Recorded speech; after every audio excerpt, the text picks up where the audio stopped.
All right, let's do it. Episode 593 of the podcast. Welcome to BD4. The Knicks lose. Let's not waste time. Welcome to the podcast.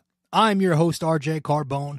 You are listening to BD4, where there's no better way to get your Yankees and Knicks analysis. We also do MMA. Yanks every series, Knicks every game, MMA on occasion. Let's get to it. Anthony for three.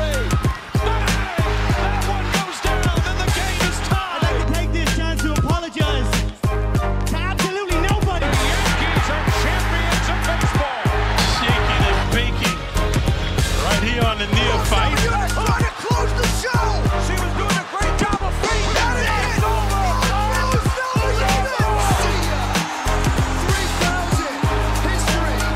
Coming up, so KP. Don't you regret not coming to the Knicks? Don't you regret not coming to the Knicks?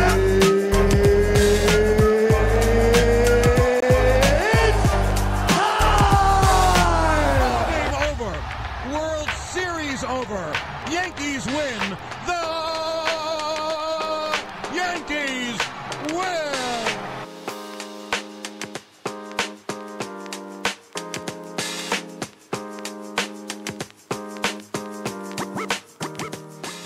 All right. Welcome to the podcast, episode 593 of BD4, where there's no better way to get your Yankees and Knicks analysis.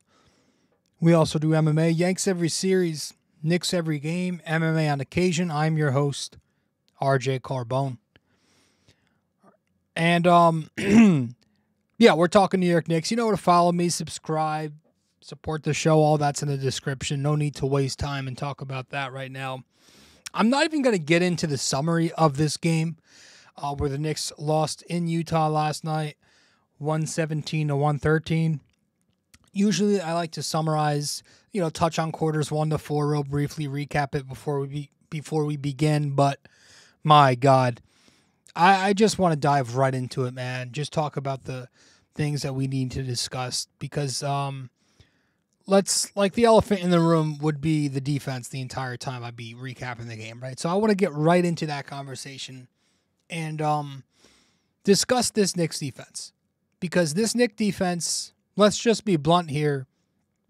Without Mitchell Robinson, especially, it's going to be an issue. And it was a defense that was already trending downward. They already had problems when Mitch was healthy. He started to taper off a little bit since his hot start. But with him gone, with the way they're playing defensively, the way they're trending, and with this schedule they've got coming up to close out 2023, I don't see how I could be super optimistic. I'm not saying I'm going to completely give up on this team. I think that's a little crazy.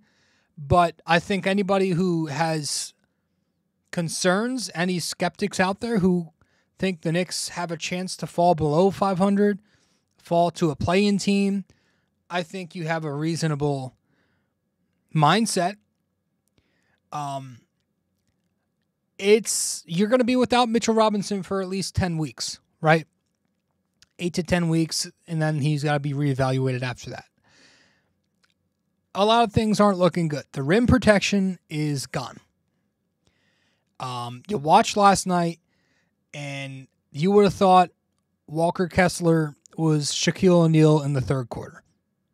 He scored 9 points on the night. He scored 7 points in the third quarter, just beating Jericho Sims and Isaiah Hartenstein backdoor, couple of cuts, beating them in pick and roll, beating them on the glass, boxing out. Kessler finished with 9 points, 8 rebounds, and he did that in 23 minutes. Sims and Ihart, 11 points combined, 8 rebounds combined. That's in 48 minutes. So, yeah, I mean, it was bad watching them too. And as much as we praised Isaiah Hartenstein in the previous episode about his offense, didn't really do me any favors defensively in this game. I mean, he changed at the end of that third quarter, he changed the entire game for the worse there with that foul, that 3-point foul on Lauri Markkanen, right? Because before that, the Knicks were making a run. They were making a bit of a run. Randle was knocking down basket after basket. He went on a big run by himself, quickly caps it off with a 3-point shot. And all of a sudden, the Knicks are within 2 points. But the last seconds come of the third quarter, and just a dumb decision where Isaiah Hartenstein's running across the court a little too aggressively, and he runs into Lauri Markkanen, who pulls for a 3. He fouls Lauri. Lauri makes all 3 at the line, and then this leads to a Utah Jazz 13-0 run, which bridges from the end of the third quarter to the early fourth quarter. So that, to me, changed the entire course of the game. The Knicks had a chance, committed bad foul, deflates their morale, and Utah just runs with that. But it's not just at the rim. Like, I'm worried about their perimeter defense because, again, now that you're without Mitchell Robinson and Quentin Grimes is with the second unit, the point of attack defense has been awful in the starting lineup. The Knicks are having issues defending at the point of attack. Quentin Grimes is their best defender at the point of attack on the roster, right next to Deuce McBride, who doesn't play. Should. Mitchell Robinson, even though he's a big, he's pretty great at forcing turnovers at the point of attack off pick and roll. Dante DiVincenzo is more of an off-ball defender. He'll play the passing lanes. He'll bring good help defense. But he's not a great point of attack defender. Jalen Brunson's a poor point of attack defender. Julius is a very poor point of attack defender. So the Knicks aren't great at the point of attack. They keep because of that, they keep allowing dribble penetration. And as soon as the ball handler gets into the lane, he's kicking it out to the perimeter. And that, that's a whole other issue because the Knicks cheat so far middle that they rely on guys like Brunson, guys like Randle to close out on shooters. But both of them are not great on their closeouts. You even saw when the Knicks switched in this game, they switched more willingly last night. It still wasn't working. They either miscommunicated, more on that in a second, or they were just getting picked on in a mismatch. So I'm worried about that. I'm, of course, worried about the rebounding. It's not going to be the same without Mitchell Robinson. Again, that was something that already started to taper off. The Knicks were -7 on the boards last night. They allowed 15 offensive rebounds. Do you remember a week or two ago, Breen mentioned on the telecast how the Knicks allowed 8 offensive rebounds per game, and I think that was number 1 in basketball. I haven't looked in a bit, but I'm sure that number jumped. It's been jumping since Miami, Phoenix, ever since then. It's been quite a bit now where that hasn't been the case, and it might get worse without Mitchell Robinson now. Probably will. That used to be a massive ingredient to the Knicks formula. But now the paint's wide open. They're not creating those second chance opportunities anymore. The Knicks, they won a ton of games early on because they created much more possessions than the opponent. Right? The Knicks would dominate the field goal attempt game.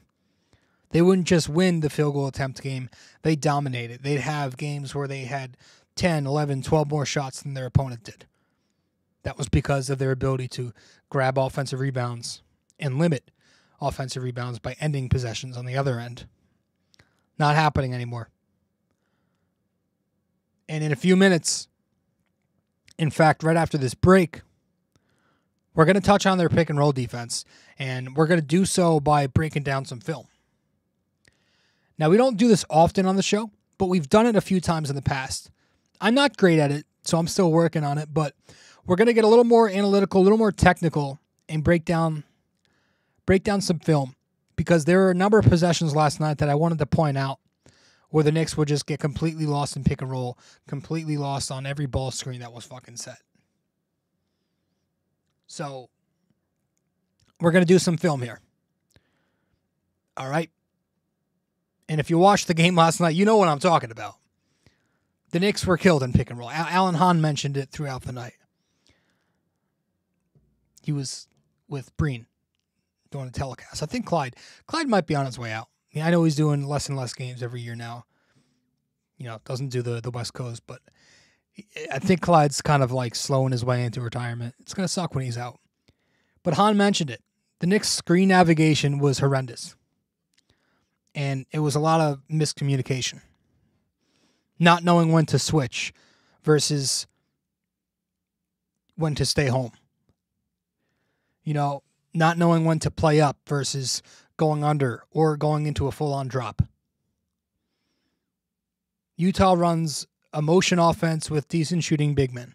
Olynyk, Hendricks, Laurie, Fontecchio. So you have to be able to communicate, and you can't leave them open. The Knicks didn't communicate, and they left them open. So we're going to talk about the results that generated as soon as we get back from our first break here on BD4. Now, I recorded these film breakdowns earlier in the day. All right? So we're going to get right into them as soon as we return from break.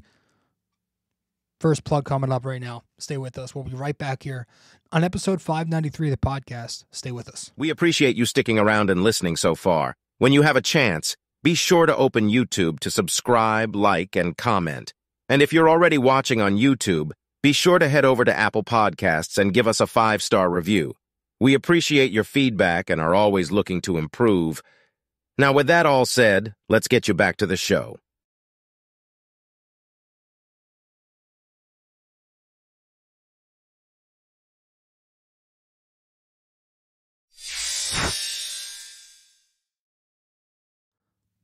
All right, so we're going to start this off by going over 3 different instances where Lauri Markkanen was just left wide open off ball screens.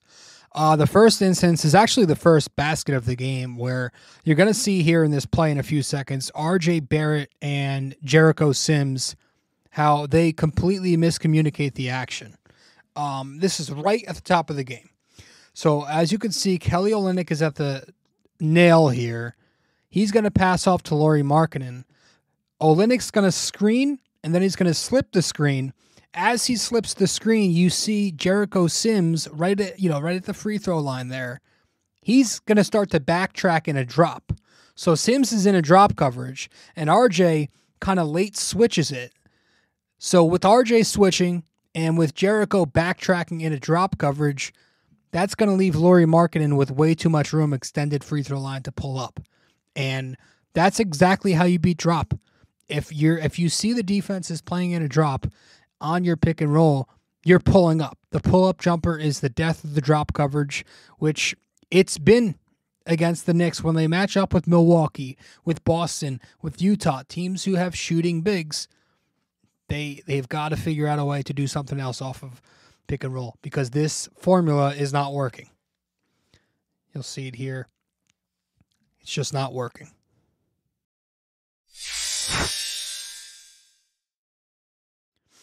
Now, this possession is later on in the first quarter where, again, Lauri Markkanen gets free on a 3 because you have Utah running, I guess, a stagger with 2 ghost screens. You're going to see Abaji come up and set this first one. There's his ghost screen. He slips it. And then Lauri Markkanen, ghost screen, he slips at the top. Randle's expecting the switch. He comes off of Lauri Markkanen and onto Tucker. But you can see Josh Hart, no switch there. He's going to stay home on Tucker. And because of that miscommunication, once again, Lauri Markkanen, top of the key, way too much space, wide open. Now, on a possession like that, it's probably best to stay home there. You got double screens. It makes it much easier for you. But, yeah, the Knicks continue to get burnt on screens, and this was a theme all night. So, not good.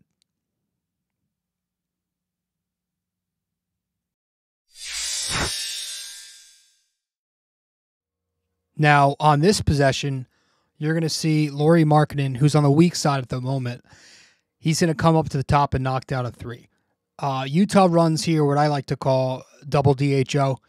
And on the second handoff, you're going to see RJ Barrett and Immanuel Quickley miscommunicate on the second one.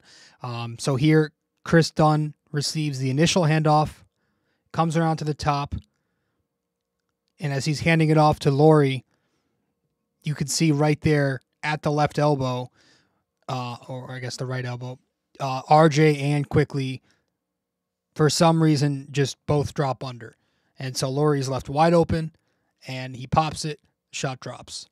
So it was a problem. As I continue to say, it was a problem all night for the Knicks.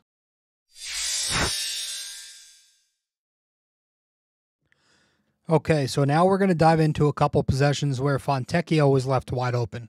This one coming early first quarter, and you're going to see over on the strong side, RJ Barrett and Dante DiVincenzo don't communicate on a ghost screen.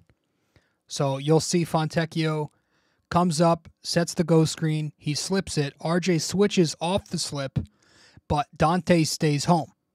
So by the time Dante realizes, oh shit, I need to switch here, the shot's already up in the air, and the Knicks get burnt again.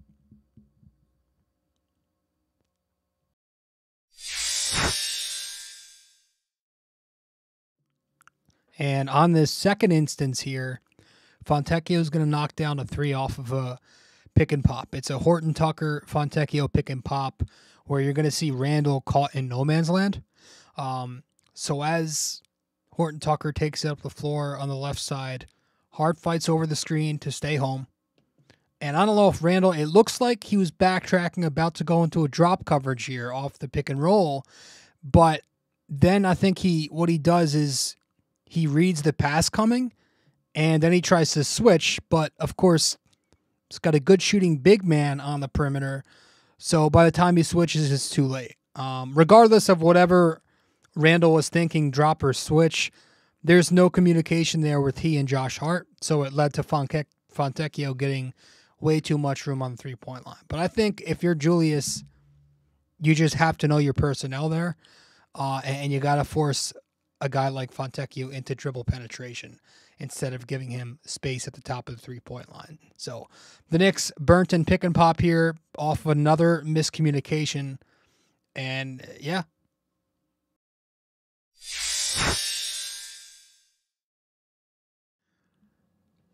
For our final two clips here, we're going to break down a couple of times where Kessler was left wide open back door. This instance coming in the middle of the third quarter, where you're going to see Kelly Olynyk screen for Fontecchio here up top. Here comes the screen. Olynyk screens, and then you're going to see Randle switch on to Fontecchio. Randle switches, but RJ stays home, doesn't make the switch. So now you have, once again, 2-on-1 ball handler, and that's going to free up Olynyk, who's left wide open in the pick and pop.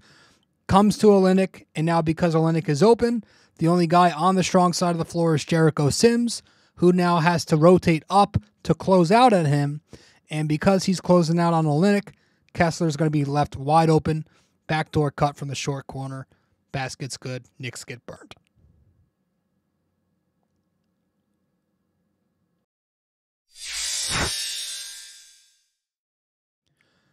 Now, our final possession here I want to go over is pretty simple. You're going to see, once again, Kessler's on the weak side of the floor in the corner at the moment.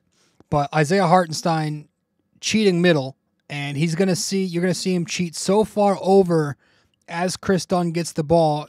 Kind of gets by quickly off the screen there, so he cheats onto Chris Dunn in the back line, but that's going to leave Kessler open for another backdoor cut. And Hartenstein gets burnt. So he comes over to help. Kessler cuts. Shot's good off the pass.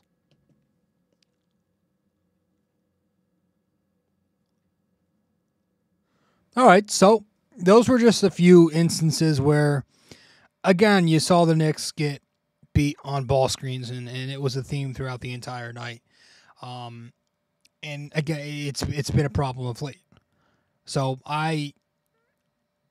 I don't know, man. Like, this is going to segue me into my next topic here because I do want to go back to drop coverage. And, obviously this is the Tom Thibodeau thing. Thibs made a few decisions last night that I didn't love. But I want to start by, I question the drop defense without Mitchell Robinson. Why are we still seeing the Knicks go to a drop defense against offenses like Utah, who have size and shooting against Milwaukee, against Boston, who have the same thing, and Mitch is gone. So you don't have the mobility and length to recover off of the drop anymore. And we saw last night, you had Randle in a drop on that pick and pop in the first quarter. You had Jericho in a drop on Lauri Markkanen a few times, first quarter, third quarter. You had Hartenstein in a drop at times. And it wasn't a ton last night, but it was enough for me to be a little frustrated. And again, you go back to those recent losses against the Bucks and the Celtics, it was even more. It just doesn't make a ton of sense to me why you would play in a drop versus teams who have the personnel to beat it with the pull-up jumper off a pick and roll or in catch and shoot off of a pick and pop. You know, so it's like you take away your starting center, and now the Tom Thibodeau defense isn't as great.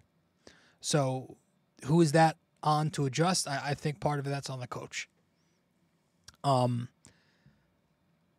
I also don't know if we can keep running an obviously very raw and not really ready Jericho Sims at starting 5, especially with this schedule coming up. We have the Bucks back to back. Like, Jericho Sims is just not that good right now.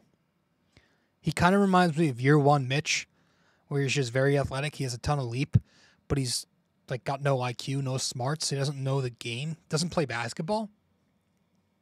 Like, I don't know that he'll get better like Mitch was because he is 25. I think his role is not to be a starting center ever and not to fill in for Mitchell fucking Robinson. Like, I think he's a decent third string big who gives you 10 spot minutes off the bench. I don't think he should be starting. And, you know, people are pissed off because the Knicks signed Taj Gibson yesterday, and they think every young player on the Knicks is a superstar, just like they did with Frank, just like they did with Dennis Smith, with Kevin Knox, with Cam Reddish, with Obi Toppin. They do it with all of them. They had a Deuce McBride moment where they were doing the same thing. So now they want Tom Thibodeau fired because they're scared that Taj Gibson's going to take some of Jericho's minutes away potentially. And I mean, they were even advocating for Obi Toppin's brother to get like they think everybody that's homegrown is going to be a superstar, and it's insane to me. Because I don't think that Jericho Sims should start. And I think that it'd be smart to have a guy with experience like Taj Gibson, who may not have the athleticism that Sims does at that age, but he has the IQ. And right now, we might need that. So I just wanted to get that out of the way. The defense concerns me. The adjustments we have to make that we're not making, a little bit of a concern. And speaking of like the rotation, continues to confuse me, man. Like Grimes last night, Quickley, Dante. I want to start. We'll start with Quickley because it's making noise, and I have issues with it too. With Immanuel Quickley not really playing any bigger minutes. He's actually playing less than he did last year. He scored 15 points last night. He shot 6 for 8 from the floor, but he earned 18 minutes. 10 in the first, 8 in the second half. Why does Josh Hart continue to average more minutes than the 6-man runner-up last year? I don't know. Why on a night like last night where the Knicks needed every bit of his scoring, why is IQ playing a measly 18 minutes? Why was he punished for that second quarter lapse? Why did he have to come out there? I just feel like you have to have a feel for the game. Like Thibs took out the whole unit because they weren't playing defense. Why was Quickley punished for that? Why is he only averaging 24 minutes this year? I don't know. Last year he got 29 minutes. I know it's because there's a logjam at guard now. Obi out, Dante in. And, we knew this would be a conversation. But Quickley's still one of the best. He's still, outside Brunson, the best guard on the team. And I understand that there's going to be times where, and last night, the size thing. That's why Thibs goes with other guys sometimes, Hart, because of size. Grimes, last night. Unless it's like Milwaukee, that excuse is going to bother me a little bit.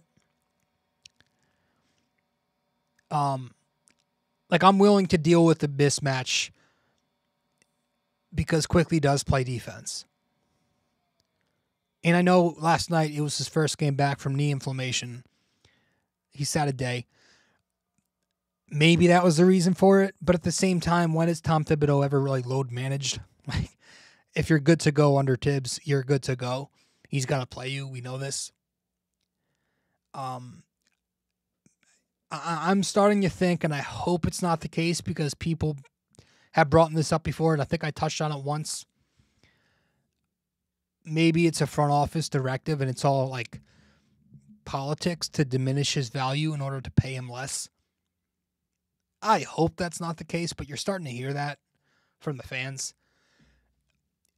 If anything, to me, that's kind of why you got to play the kid, to build his trade value in case the opportunity arises where you have to go down that avenue, which is very likely. Let's be honest. Because the Knicks are going to have to make that trade just to clear up room eventually. They're going to have to make, I heard somebody on Twitter call it like a consolidation trade. They know it's coming. They know this roster's too clunky and it's too log jammed at guard. They have to swap out some of these guards for a bigger wing. OG Anunoby. Yeah, I mean, you have three small wings playing wing, and Dante DiVincenzo, Quentin Grimes, and Josh Hart. So moving one of them would free up Quickley's minutes, but you can't move Josh Hart because of the new CBA rules. Quentin Grimes' value is not exactly good right now. You could move Immanuel quickly to get ahead of the whole situation, right? If you don't want to risk losing him for nothing. I have a feeling the OG Anunoby asking price will be high, something like that, attached with picks. Protected, unprotected, maybe one of each with Quick. If the Knicks aren't comfortable paying Quickley as a starter, though, or let me rephrase that, if they're not comfortable paying Quickley starter money, though, and you got Brunson due for a raise soon, not to mention Randle's due at the same time for a raise, maybe they do think about that deal this year. If they do, again, I think I'd be open to an OG move. The last thing I want the Knicks to do is move Quickley in a deal for Karl Anthony Towns or Zach LaVine or a DeMar DeRozan.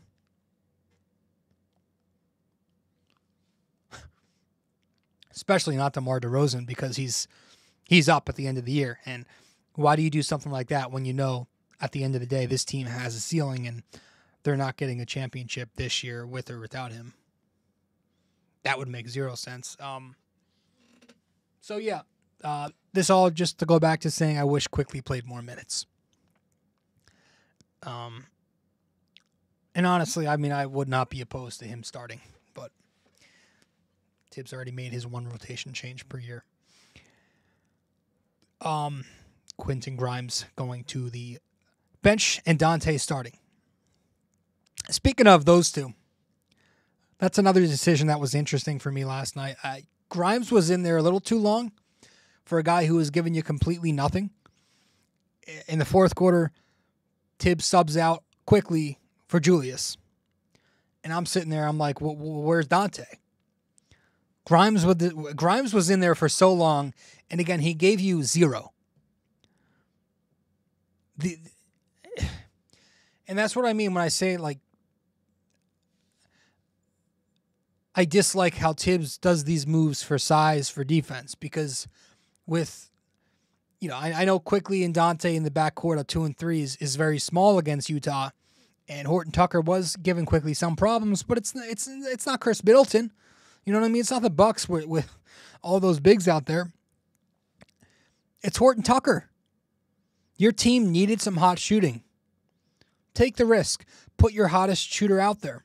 I'm taking that chance.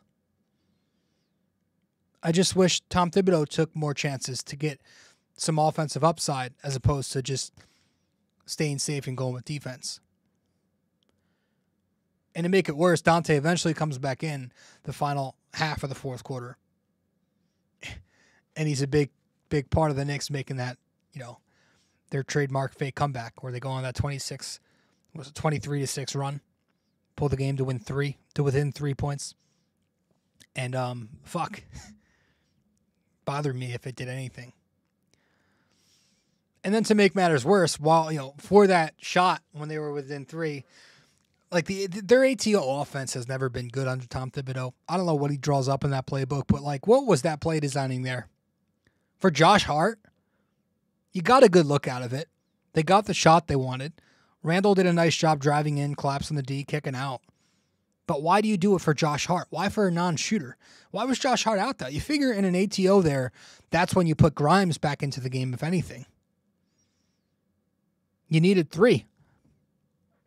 But with Dante as hot as he was, as pivotal as he was to the fake comeback, I really thought he should have been the one in the action.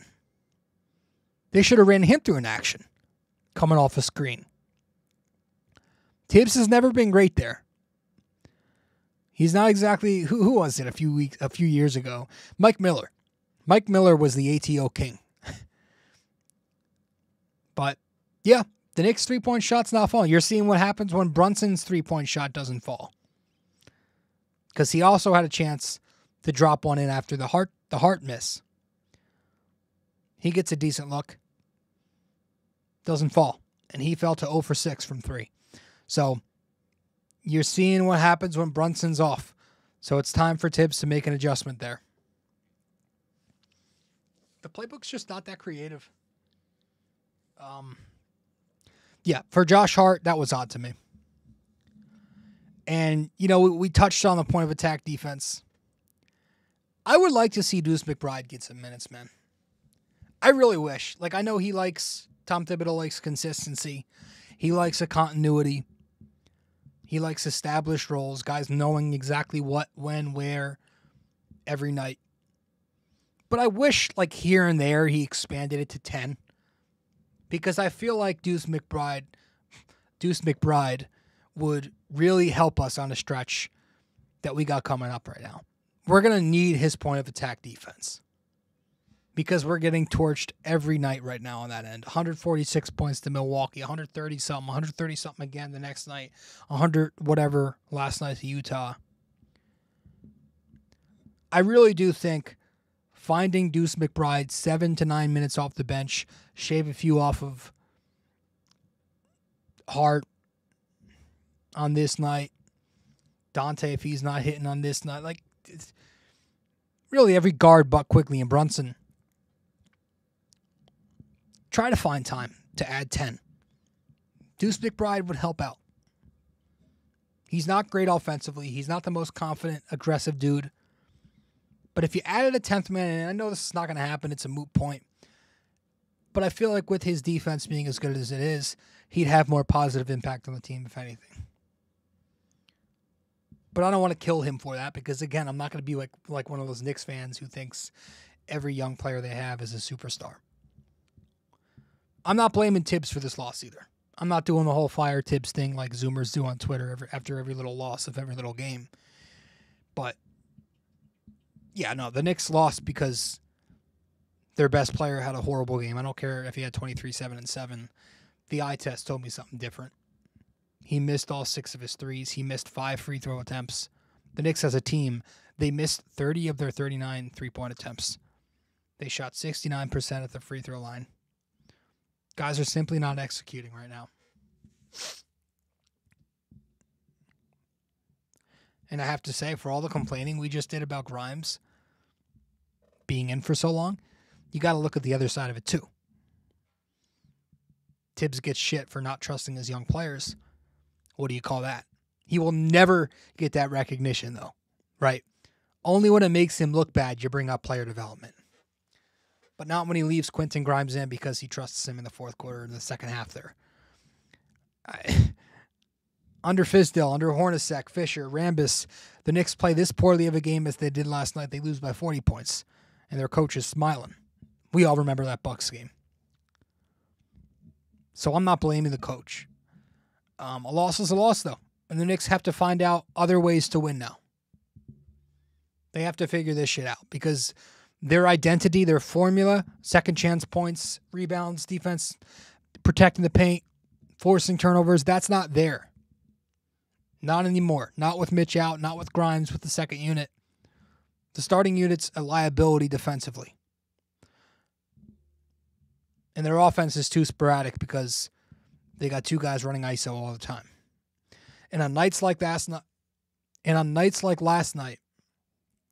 gotta slow down, where they're missing everything on the perimeter and they're not playing any defense, they had no other way to win.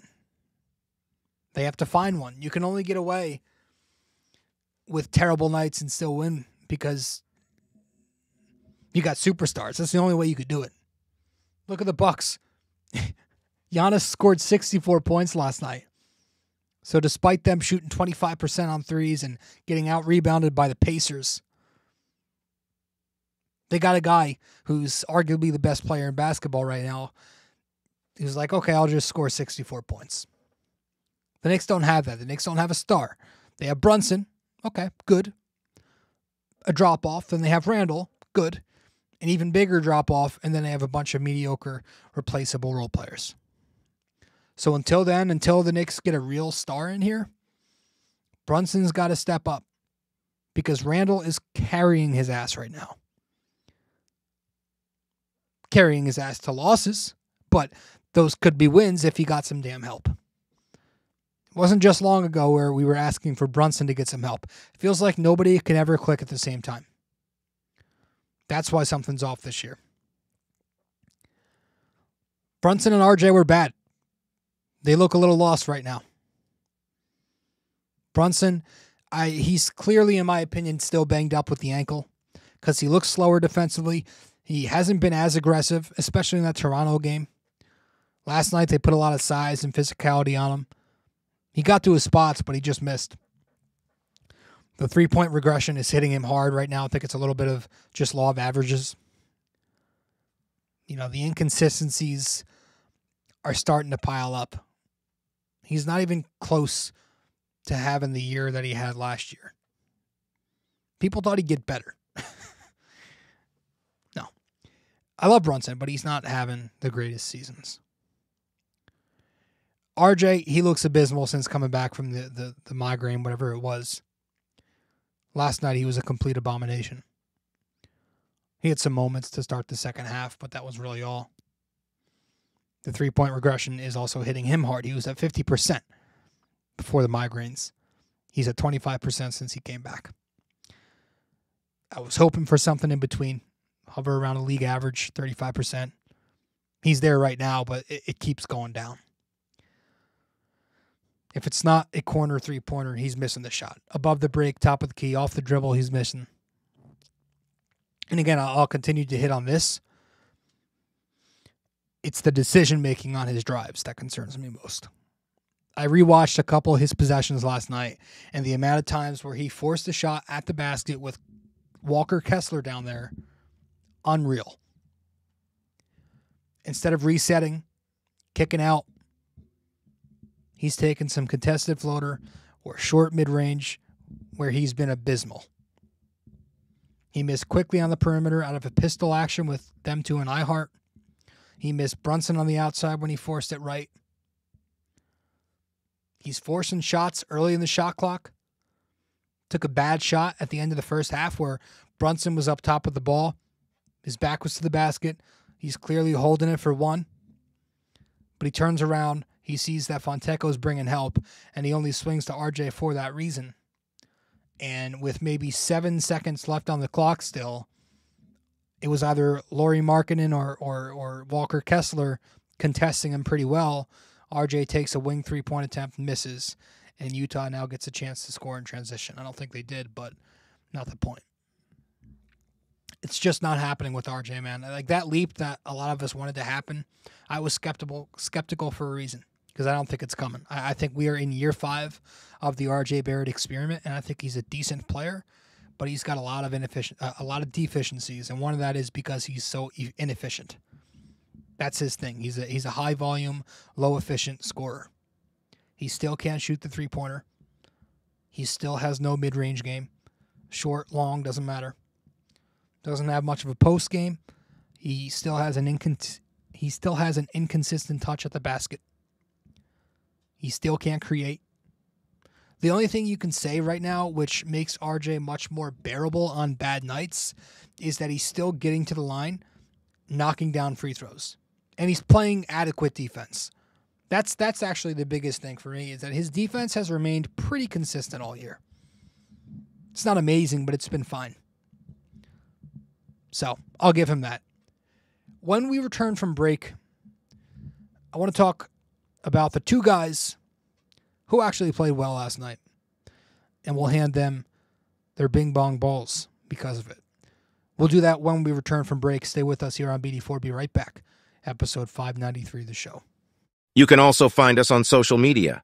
If you'd like, you can follow BD4 on Facebook, and we're at BD4Pod on both Instagram and Twitter. We appreciate you helping us grow more and more every day. Let's get back to it.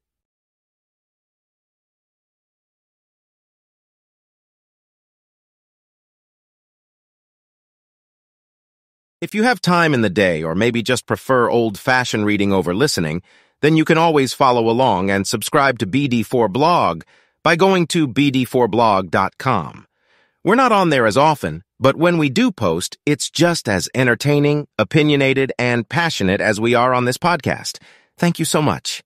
And let's keep on with the show.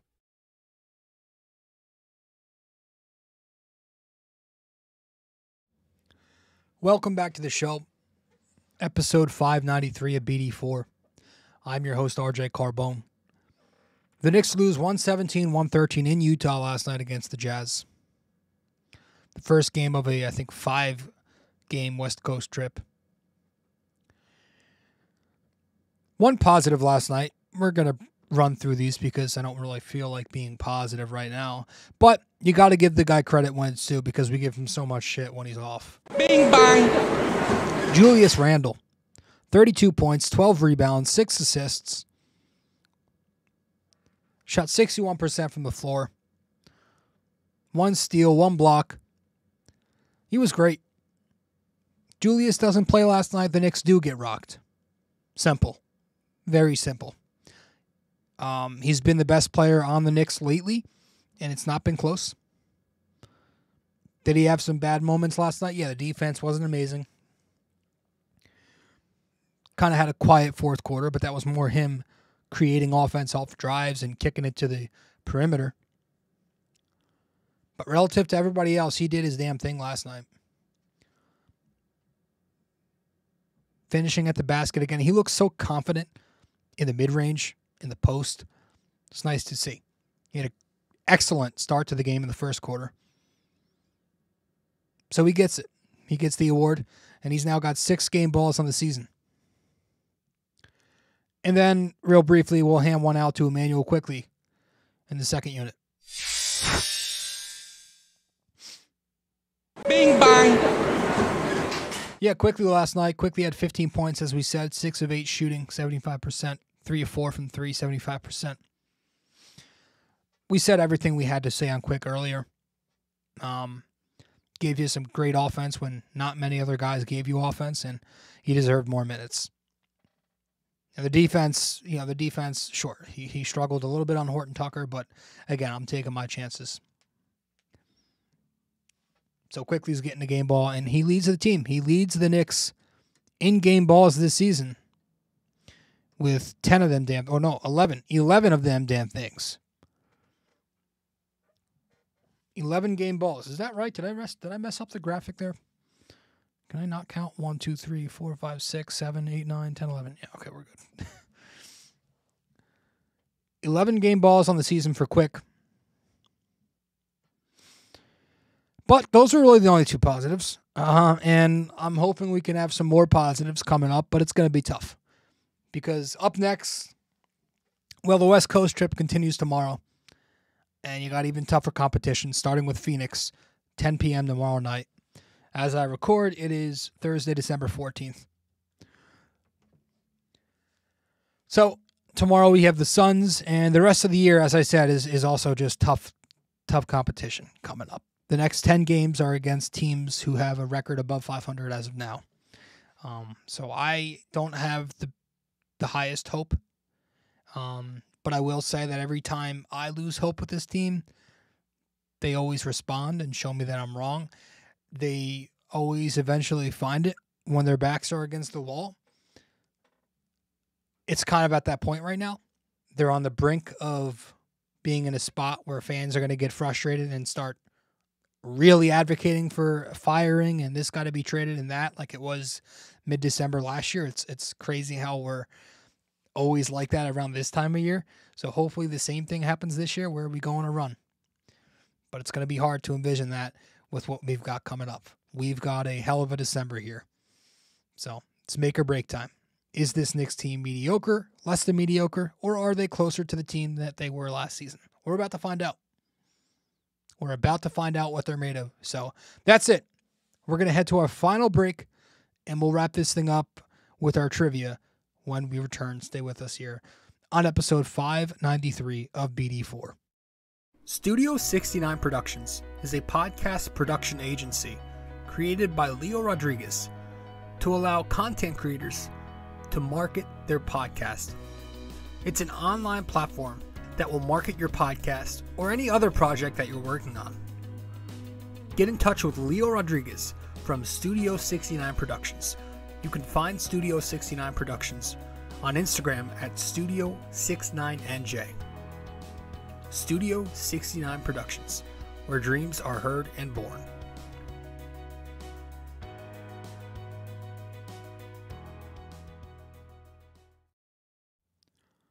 Welcome back to the show. Let's get to our trivia.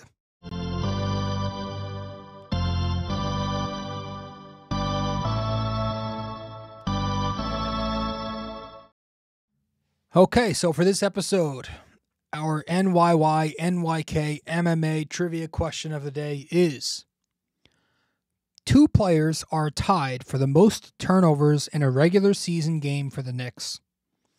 Who are they, and how many?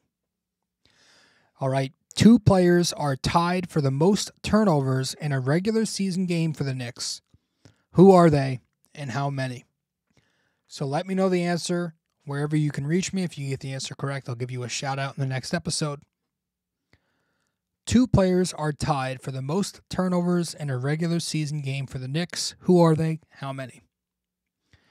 It's not often we do negative questions, but I'm feeling negative tonight, man. I got to tell you, it's not fun right now. We'll see. So that's it. I'll see you in 594 when we're talking Knicks, Suns. Can't say it's going to be a great show, but hopefully it's one that surprises us and it's like a statement win and it wakes them up. Maybe Taj Gibson is the savior. Yeah.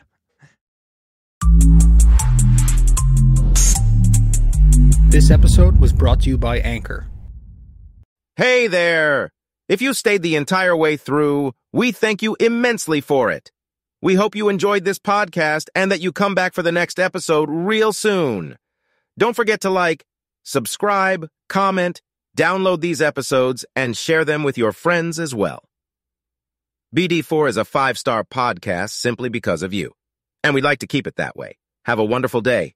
Go Yankees, and go Knicks!